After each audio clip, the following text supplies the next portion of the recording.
the Fujinon XF 56mm f1.2R. This thing has seen me through many years of wedding photography. Beautiful moments, first kisses, and finally nailing down my sparkler exit style. But I think it's finally time to get rid of it. So I'm sure you're asking yourself, John, why are you getting rid of the 56 f1.2?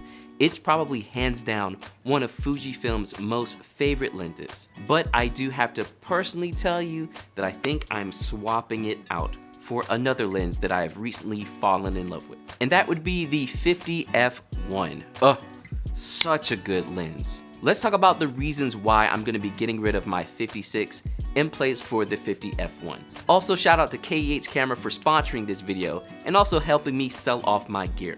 We'll be talking about that later on in the video. So, as you might already know, the 50 f1 has stolen my heart ever since the first time I used it.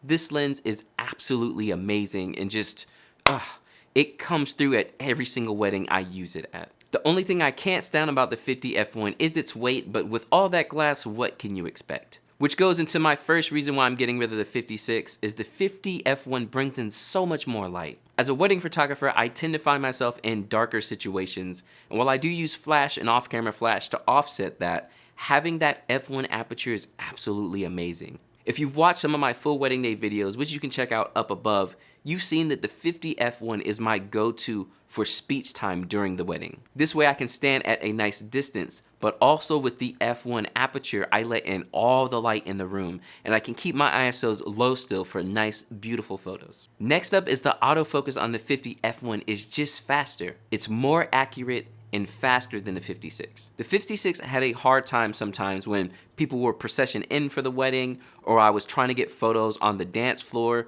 during the first dance, but the 50 f1 consistently nails so many more photos than the 56. I found myself over the years just sitting around letting my 56 collect dust, and with the 50 and its amazing autofocus, it made me start questioning, should I really get rid of this lens? I mean, the 56 is great, but this autofocus is, just so good. Also, comparative to the 56, the 50 has way sharper images. The moment I started using the 50 f1, it was just hands down probably one of the sharpest lenses I've ever seen, especially at f1. Like, I really don't stop it down, which is crazy. The fact that it's grabbing the focus so well and also keeping everything sharp, you can see it in all these photos here.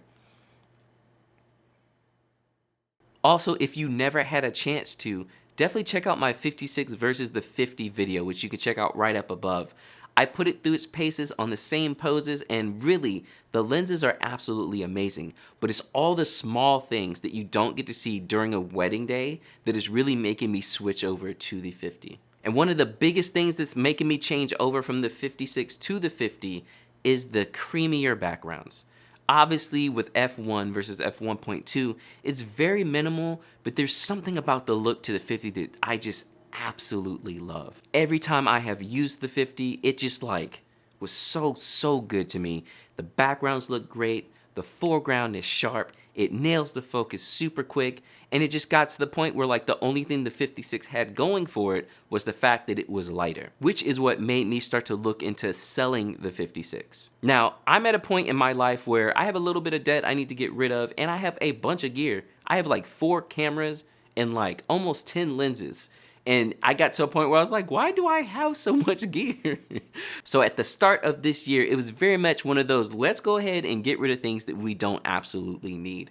One thing my wife absolutely hates is that I keep the boxes to most of my tech that I have. So literally my office closet is just filled of boxes. It's a problem. Who else does that? Let me know in the comments below.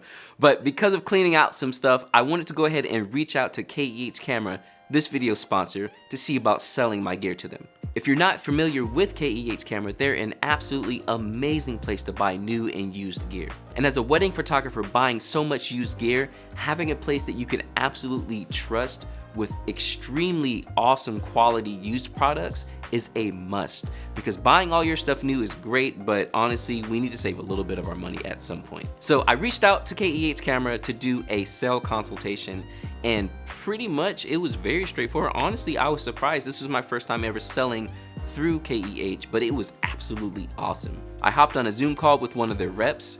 We sat down, chatted about my gear, and also took a look at it, and he gave me an initial quote over Zoom. Then an email came in immediately, and at this point I can pretty much ship the stuff off, which they'll be sending me some shipping information, and then get paid for it.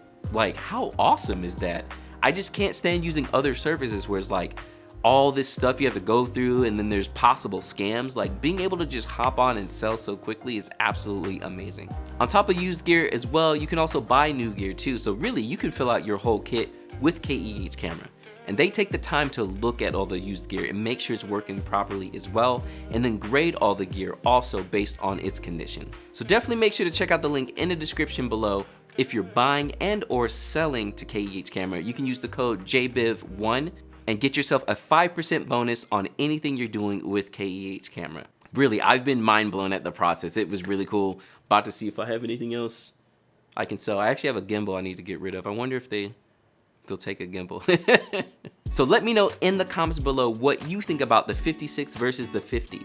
Am I making a mistake by selling my 56? I mean, it was sitting around catching dust, not doing anything. Actually, one of the last times I used it on my XT30 when I was with the kids, just because the XT30 and the 56 are just such a nice little, tiny, cute little setup. But let me know your opinion. I really want to know what's going on with you all as far as who you think is the winner, the 56 or the 50.